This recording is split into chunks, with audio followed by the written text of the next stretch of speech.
Hi guys, welcome to Chachi's channel, and in today's video I'm going to show you how I took this lace frontal wig, installed it, and then styled it into a very cute, edgy, grungy, fringe bangs hairstyle. I was experimenting a lot in this video, I'm not gonna lie, but I'm going to show you how I got this look anyway. So today in this video we're working with Ashimary. They sent me over this lace frontal wig. It's a body wave, so long, but the highlight of this wig is that look at the frontal space. So much frontal space. You could do so much hairstyles with a wig like this. But let's get into the install. First, I cleaned my skin around my bald cap with some alcohol because I got my makeup on, and then I started with my first layer of glue. I started in the center. I evened and smoothed that layer out with my comb, and then I moved on and I did the same thing to the sides. I do this in every video, so if I'm not as detailed as you would like me to be right now, then I recommend going back and watching one of my other videos. I always do the same exact steps. Once my glue dried completely clear, I went in with a layer number 2, and I did 2 layers total. To get the lace to match my skin tone better, I applied some makeup along the perimeter of the hairline inside the cap, and now I'm going to start melting this wig onto the glue. I like to make sure that the wig is centered and like even on both sides before I go and I'll pull the center down, and I like to align the hairline of the wig on top of the edges of the glue as closely as possible. I don't mind if the hairline of the wig goes a little past the edges of the glue, so I'll end up cutting off some hair, but I definitely don't want it behind the glue at all because that's gonna make my install look not as neat. I'm gonna have excess glue left over on my forehead with no lace to cover it, or I'm gonna have lace on my forehead that don't have no hair on it. So I always try to align it as perfect as possible. With this wig, I know you noticed that the temple area, like watch the temple area, it goes out just as far as it needs to be, but I think Ashimary tried to create some type of hairline on this wig because the sideburn area, like the hair will be touching the cheeks if I just lay it down flat like that. So I kind of had to pull it back and try to align it with the glue so that I didn't end up cutting off too much hair, because then my 13x6 frontal will turn into a 13x2 real quick. So I just aligned it as closely as I could, and once I had that done and melted, then I took a silk scarf and I tied that down first, and then I take the Ashimary band, which is like a thicker texture, and I tie that down right on top of it. I blow dry my hairline for probably 10 minutes on heat, and then now it's time to cut the excess lace. So I like to assess how much lace do I have to cut off by seeing how far back the lace is glued down.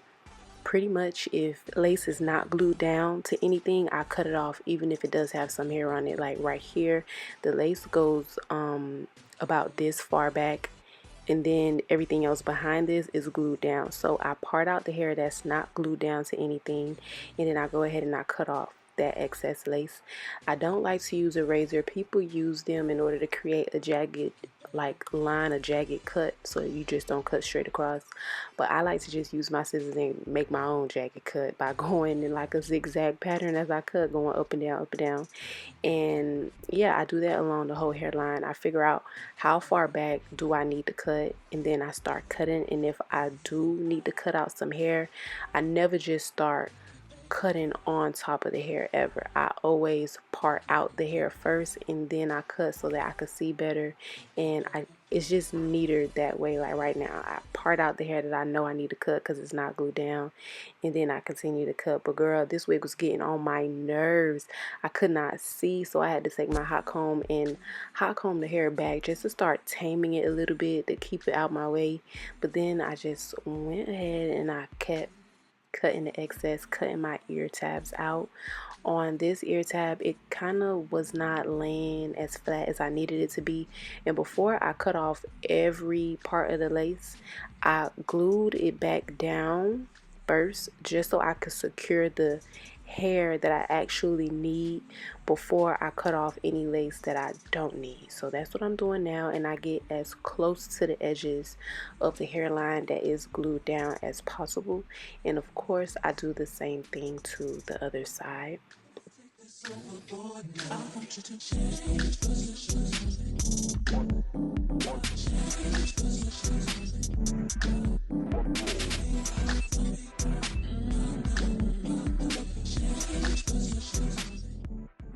so now that all the excess lace is cut off and I have all the edges secured down, you can see the hairline is kind of like not hairline and it's kind of ashy.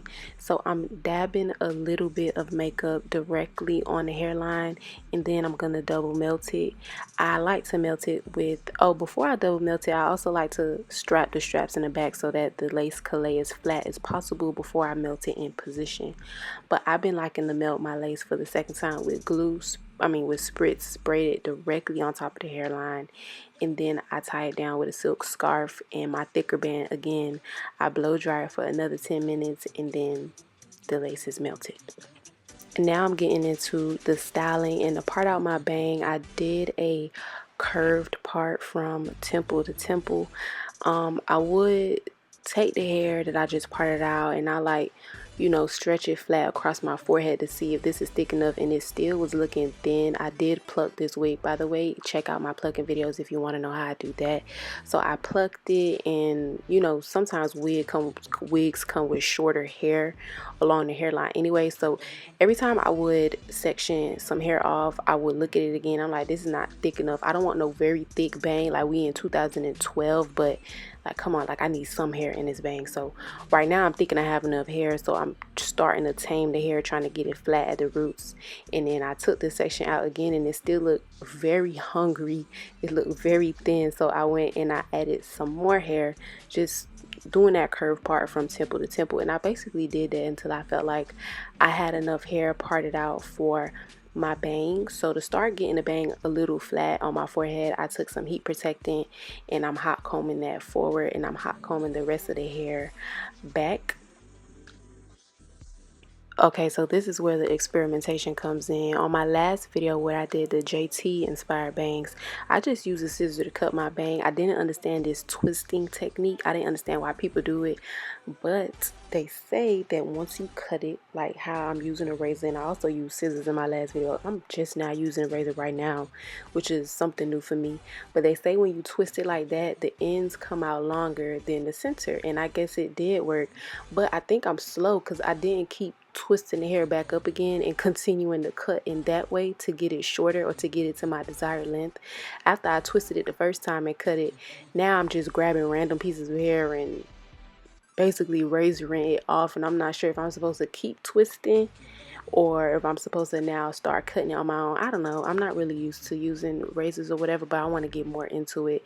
So at this point, I'm just using my razor and I'm getting the hair shorter in some areas. I'm really experimenting. I usually explain or try to explain really well what I'm doing, but y'all just gonna have to look to see what I did because I don't even know what I'm doing right now. But so, and don't be like me, use a smaller flat iron than it is to flat iron the bang. But I was just being lazy. I didn't want to get up and go get the smaller one, but I did cut my bang in sections in order to flat iron, and I used a hot comb at the roots. I don't want the bang like pressed against my forehead, but I do need it kind of a little bit flat. I still want that 3D curve effect, but this is how it came out when I was done flat ironing. And this is why a wig with space like this one is so important for a style like this, because now I did my center part and look how deep the frontal goes. Look how deep the frontal goes. If you want a frontal with parting space, if that is your #1 priority, then I definitely recommend this wig. All the details are in my description box. But as you can see, or as you already saw, I put wax along the top and I hot comb the wax down in order to start getting it flat. And now I'm starting to hot comb and flat iron the rest of the hair. On the frontal area, I went in sections, small sections like this. I would apply wax to the roots, my heat protectant, and then I would flat iron the hair and I would hot comb the roots. Though my bad, I kind of did that. I kind of said it in a confusing way, I know, so let's do it again. I will part it out into sections. I will apply wax to the roots, and then I would take my hot comb and I would hot comb the roots down because we saw that this wig was very dense and the roots were very puffy. And then I would flat iron the rest of the hair. And that is all I did to accomplish this style. Let me know what you guys think in the comments, or if you have any recommendations for the next time I try to do something like this. One thing I would say about this hair though is that it's very thick, and I feel like it would hold curls very well because it is originally body wave hair, but I decided to straighten it. But it's giving like raw hair vibes. You know how if you buy curly raw hair, no matter how many times you flat iron it, it still sometimes has like a little wave to it. That's how I feel about this hair. So if that's something that you're into, then you would definitely like this wig. But thank you guys so much for watching, and I'll see you next time. Bye.